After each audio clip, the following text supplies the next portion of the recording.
close your eyes and imagine this. A towering deity wreathed in flames, worshipped by thousands who believed he controlled the very sun itself. But centuries later, that same god would be cast down into the darkest pits of hell, transformed into one of the most feared demons in existence. This is the story of Adramelech, and it's far stranger and more terrifying than anything you've seen before. What you're about to hear sounds like fiction. It sounds like something pulled from a fantasy novel or a horror film. But this story?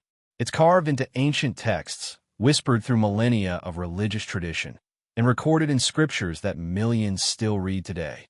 We're diving deep into one of the most shocking transformations in all of mythology and demonology. A god who demanded the ultimate sacrifice. A deity whose temples ran red with innocent blood. And a fallen angel whose rebellion would seal his fate as Chancellor of Hell itself. I'm about to take you on a journey through burning deserts, forbidden temples, biblical catastrophe, and the shadowy hierarchies of the infernal realms. And I promise you, by the end of this video, you'll never look at ancient religion or the nature of evil itself the same way again. But here's the thing. There's a twist to this story that almost nobody talks about. And when I reveal it, everything you thought you understood about gods and demons will completely shift. Before we begin, let me ask you something. Have you ever wondered how a god becomes a demon? Not just any demon, but one of the highest-ranking officers in Hell's government? Most people think demons were always demons.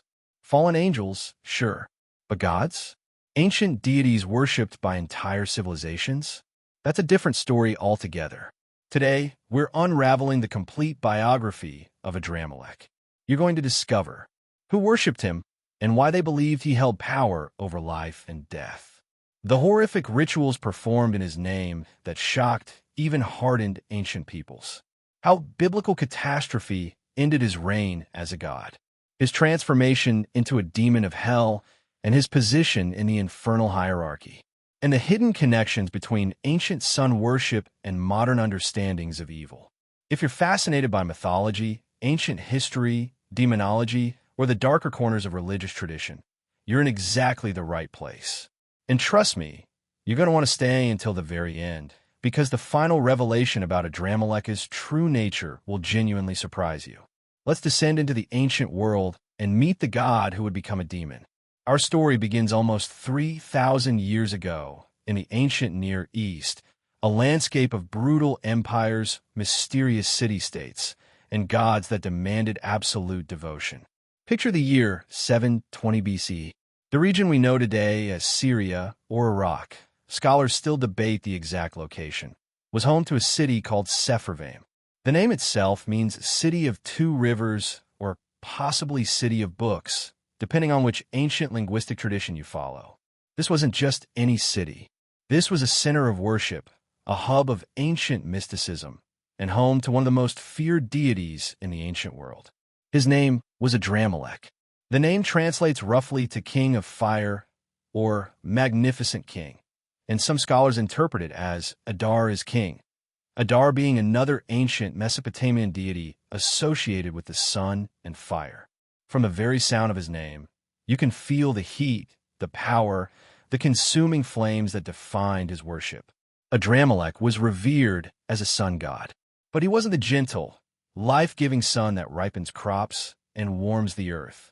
No, he was the destructive sun, the scorching, merciless solar disk that turns fertile land to dust, that burns skin from bone, that makes the desert a place of death rather than life. The people of Sepharvaim believed Adramelech controlled not just the sun, but fire itself in all its forms. Volcanic eruptions, lightning strikes, the fever that consumes a dying man, the burning sensation of divine wrath. He was the embodiment of consuming power, beautiful, terrible, and utterly unstoppable. But here's where this gets truly dark. Unlike many ancient deities who accepted offerings of grain, wine, or animal sacrifice, Adramelech demanded something far more precious. Something that would horrify us today. Something that even shocked the ancient peoples who heard about it. He demanded children. According to the biblical book of 2 Kings, chapter 17, verse 31, The people of Sepharvaim burned their children in fire as offerings to Adramelech and Adramelech. Yes, you heard that right. Child sacrifice. Not occasionally, not in extreme circumstances, but as a regular practice, a central component of worship. Imagine the scene. A massive bronze or stone statue of Adramelech, glowing red-hot from fires built within its hollow structure. The statue's arms extended outward, palms up, ready to receive the sacrifice. Parents, whether willingly as an act of devotion or under intense social and religious pressure, would place their infant children into those burning hands.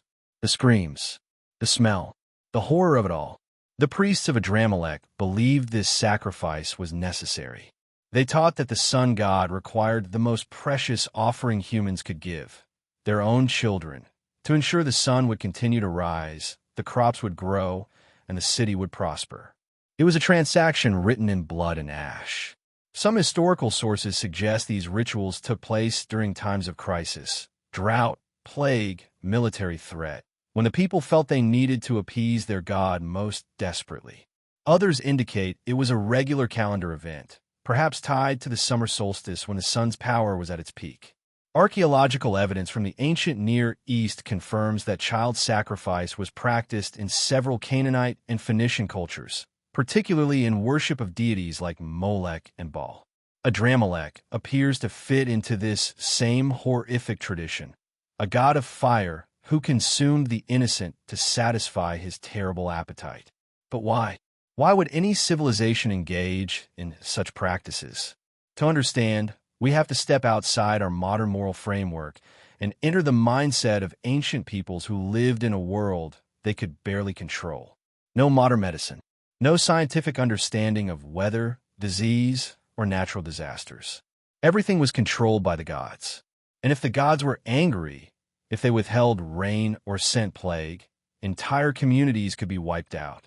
In that context, the most extreme sacrifice made a terrible kind of sense. If you give the god what is most precious to you, surely he will give you what you need most, survival. It's a dark logic, but it's human logic nonetheless. And it's this logic that made Adramelech one of the most feared and revered deities in the ancient world. Now, here's where the story takes a dramatic historical turn. In 722 BCE, the Assyrian Empire, the brutal superpower of the ancient world, conquered the northern kingdom of Israel. The Assyrians weren't just conquerors. They were experts in what we today call ethnic cleansing and forced demographic engineering. Their strategy was simple but devastating. Take the conquered peoples and scatter them across the empire, then bring in foreign populations to replace them. This destroyed local identities, prevented rebellion, and created a mixed population loyal only to Assyria. The people of Sepharvaim were part of this massive forced migration. According to 2 Kings chapter 17, the Assyrians brought people from Babylon, Cutha, Ava, Hamath, and Sepharvaim and settled them in the cities of Samaria, the territory that had been Israel. And they brought their gods with them.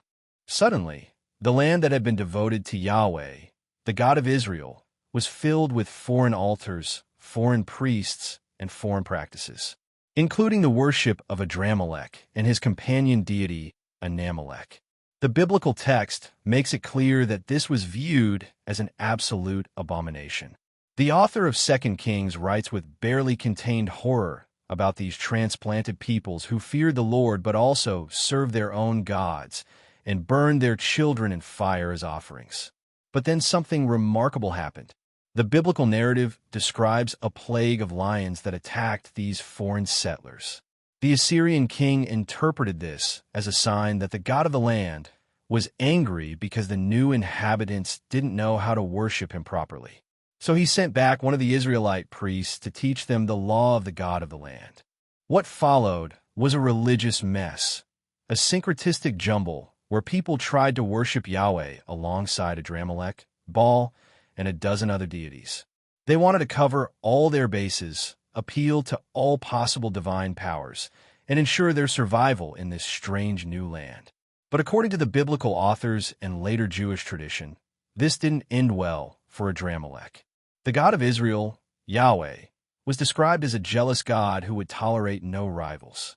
And in the theological worldview of biblical Judaism, false gods weren't simply non-existent.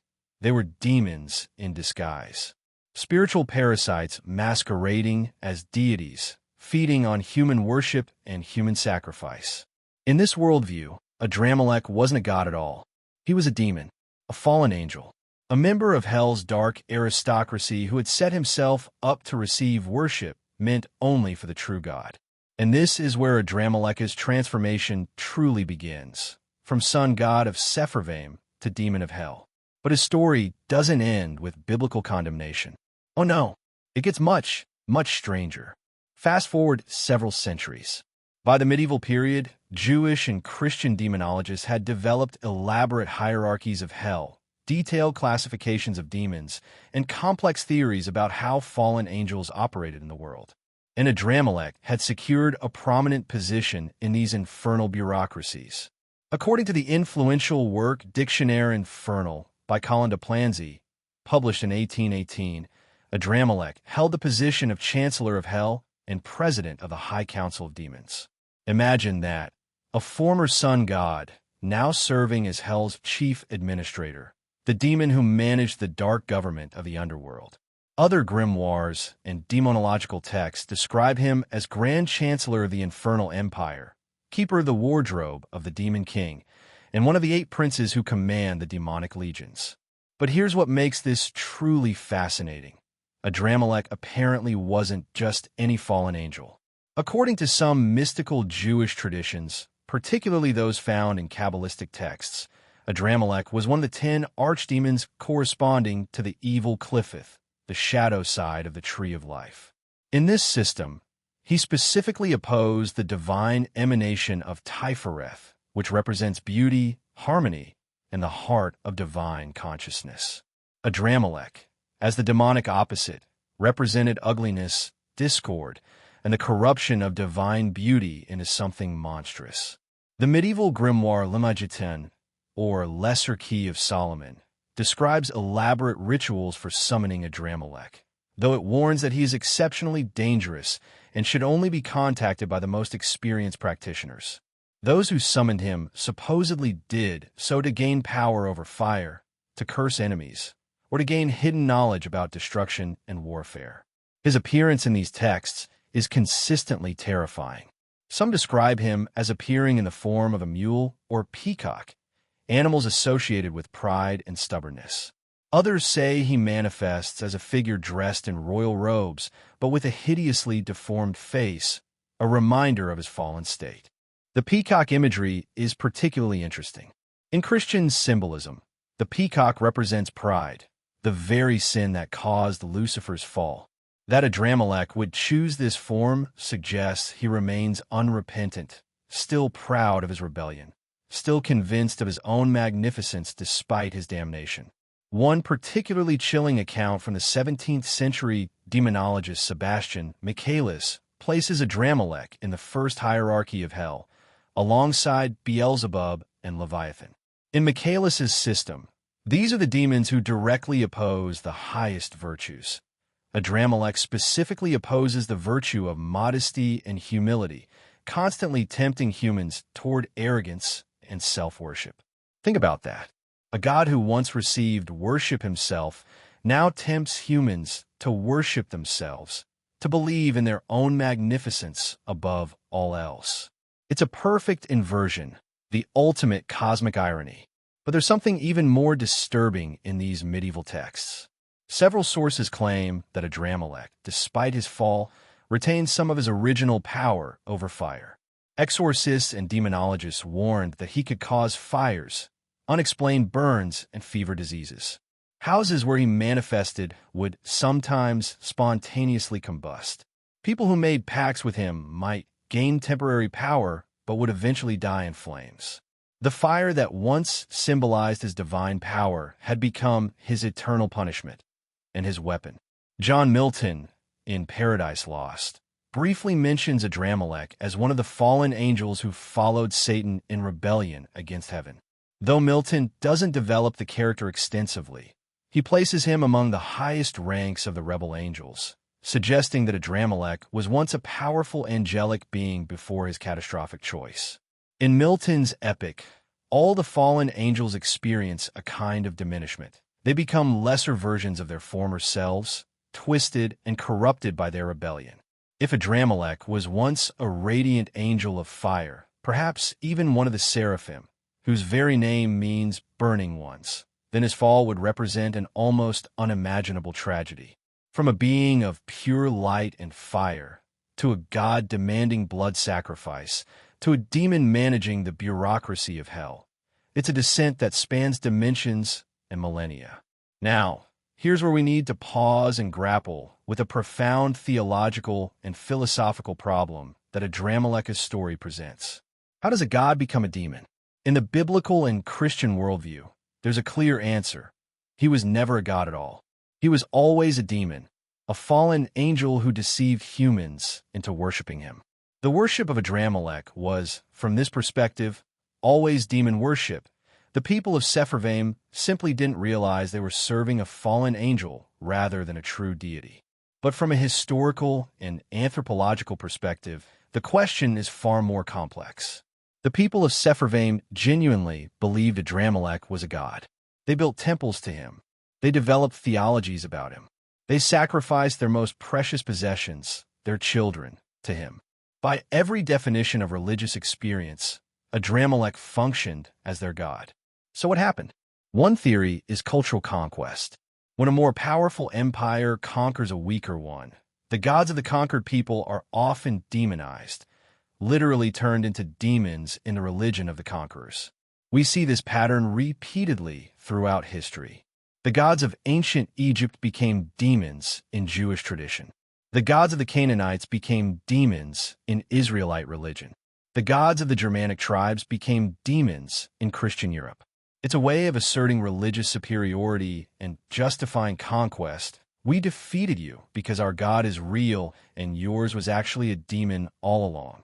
From this perspective, Adramelech's transformation from god to demon is a story about power, political power, military power, and the power to control narratives about the spiritual world.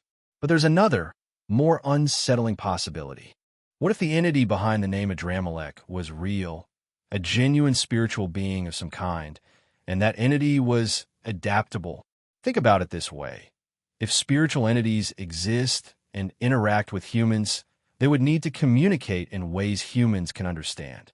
They would work within human cultural frameworks, accepting whatever role humans assign them. In Sepharvaim, this entity was worshipped as a sun god and accepted that role, receiving worship and sacrifice.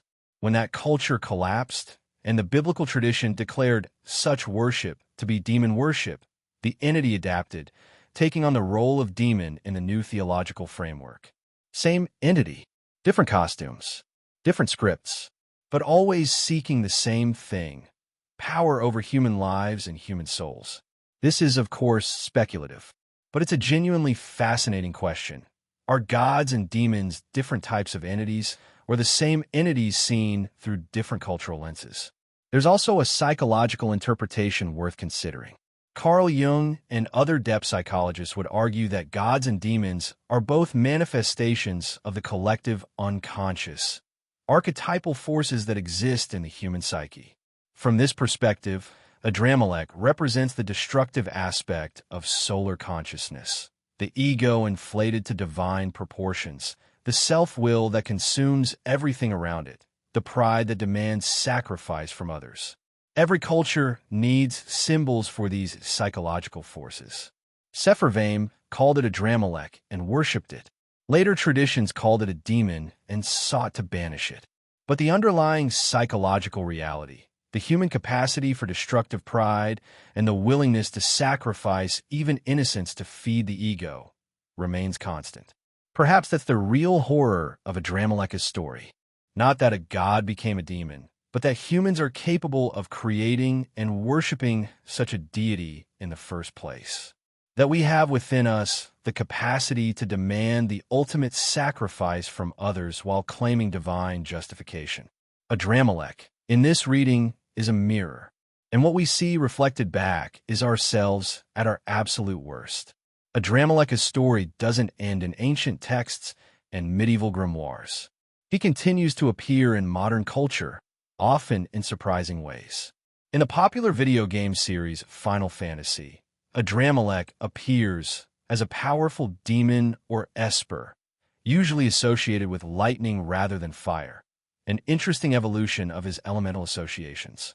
He's depicted as a half-goat, half-dragon creature, a design that draws on medieval demonic iconography while creating something uniquely terrifying.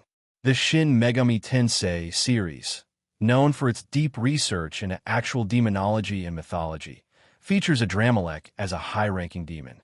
Players can summon him, negotiate with him, and even fuse him with other demons to create new entities, a gameplay mechanic that mirrors the ancient practice of magical summoning described in Grimoires. In literature, Adramelech appears in various horror novels and fantasy series, often as a demon lord or fallen angel with specific powers over fire and authority in Hell's hierarchy. Authors drawn to demonological themes find him irresistible because his story spans multiple traditions and offers rich symbolic possibilities. But perhaps his most interesting modern appearance is in discussions about religious trauma and the psychology of abusive religious systems. Scholars and therapists working with survivors of religious abuse sometimes reference Adramelech as a symbol of religious systems that demand impossible sacrifices from followers, particularly systems that ask parents to harm their own children in the name of faith. Think about it. A God who demands child sacrifice is the ultimate metaphor for any religious system that asks followers to damage their families, abandon their children, or prioritize institutional loyalty over basic human compassion. When religious communities excommunicate children for being LGBT+, when they force families to shun members who leave the faith, when they demand financial sacrifices that impoverish families, critics argue these are modern echoes of Adramelech's ancient cult. Different forms of sacrifice, perhaps, but sacrifice nonetheless. This metaphorical use of Adramelech is powerful precisely because it connects ancient horror with contemporary suffering. It suggests that the psychological and spiritual dynamics that led to child sacrifice in Sepharvaim haven't disappeared. They've just evolved into more socially acceptable forms. There's also been renewed scholarly interest in Adramelech within academic circles studying the phenomenon of religious conversion and religious identity in the ancient world. The biblical account of the Sepharvaim transplants try to worship both Yahweh and their traditional gods is actually a perfect case study in religious syncretism, the blending of different religious traditions. This was extremely common in the ancient world and continues today whenever cultures and religions interact. Modern scholars point out that the biblical author's horror at this syncretism reveals a historically unusual insistence on religious exclusivity. Most ancient peoples were quite comfortable adding new gods to their pantheons. The radical claim that only one god exists and all others are demons was, in its historical context, an extreme position. Understanding Adramelech's story helps us understand the collision between these worldviews, between the inclusive polytheism of the ancient Near East and the exclusive monotheism that would eventually dominate Western civilization. So we've journeyed from ancient Sepharvaim to Hell's Grand Council chamber, from historical sacrifice to modern metaphor. But now we need to confront the question that's been lurking beneath this entire story. What is Adramelech really? Is he a fallen angel, as Christian demonology claims? A demon who once held angelic rank, but fell through pride and rebellion, now condemned to serve in Hell's government while corrupting human souls? Is he a cultural construction, as anthropologists might argue? A deity created by ancient peoples to explain and control the terrifying power of the sun, later demonized by conquering religions that needed to assert their superiority? Is he a psychological archetype, as Jungian analysts would suggest? A symbol of the destructive ego, the consuming fire of pride, the dark side of solar consciousness that burns rather than illuminates? Or is he something else entirely, a spiritual entity that transcends these categories, that exists in some liminal space between myth and reality, imagination and actuality? Here's what I think is the deepest truth.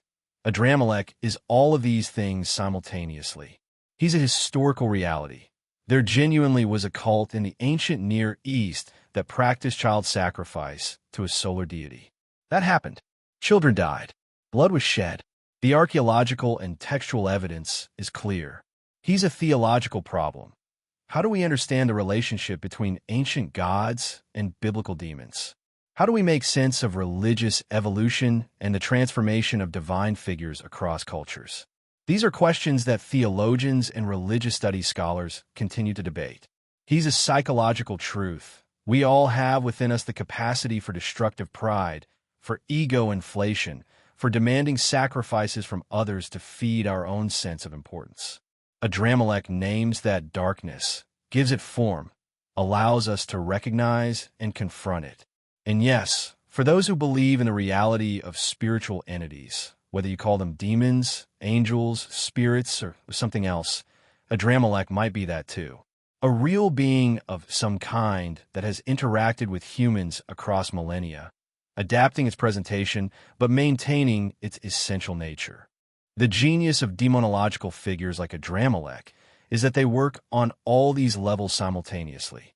Their myth and history, symbol and substance, internal and external all at once. This is why these stories persist. This is why a deity from a forgotten city in ancient Syria continues to appear in video games, horror novels, and theological discussions 3,000 years later. Because the forces Adramelech represents, destructive pride, the corrupting nature of absolute power, the temptation to sacrifice others for our own benefit, are eternal human struggles.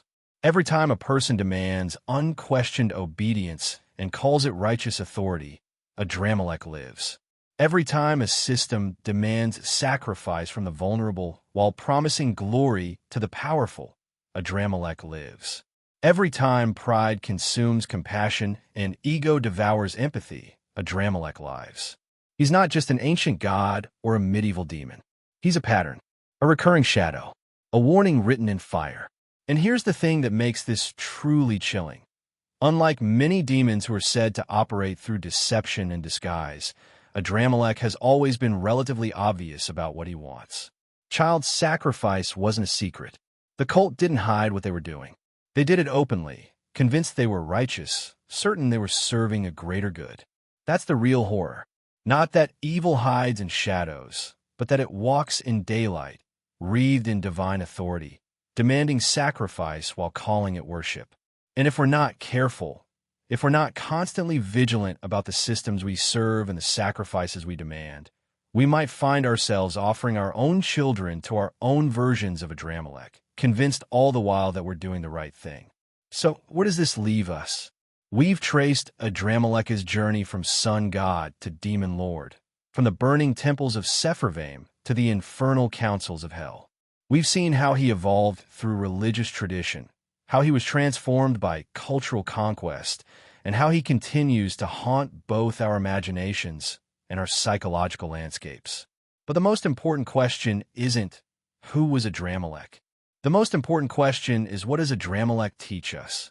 I think the lesson is this: be skeptical of any authority, religious, political, institutional, or personal, that demands ultimate sacrifice while promising transcendent rewards. Be wary of systems that ask you to harm the innocent in service of the greater good. Be alert to the ways pride disguises itself as righteousness and ego parades as divine will. The cult of Adramelech thought they were serving the sun, ensuring cosmic order, guaranteeing their survival. They weren't evil people. They were frightened people who made terrible choices in the name of faith. We're not so different. We face our own fears, our own uncertainties, our own desperate desire for meaning and security. And we're constantly tempted to make our own sacrifices, maybe not literal child sacrifice, but sacrifices nonetheless, to feed the hungry gods of our age. Whether you interpret this story literally, metaphorically, psychologically, or historically, the warning remains the same. Beware the fire that consumes rather than illuminates. Beware the pride that demands sacrifice. Beware the God who asks for everything and gives nothing but ash in return. Adramelech stands as an eternal reminder that the line between God and demon, between worship and horror, between faith and fanaticism, is far thinner than we'd like to believe. And perhaps that's the final, uncomfortable truth. We need demons like Adramelech, not because they're real in some objective sense, but because they help us recognize and name the demons within ourselves. The sun can give life, but it can also burn the world to cinders. The choice always is ours. If this deep dive into the darkest corners of mythology and demonology fascinated you, consider subscribing. We explore the shadows of history, the mysteries of ancient religions, and the psychological truths hidden in humanity's oldest stories. There's so much more darkness to illuminate together. And let me know in the comments.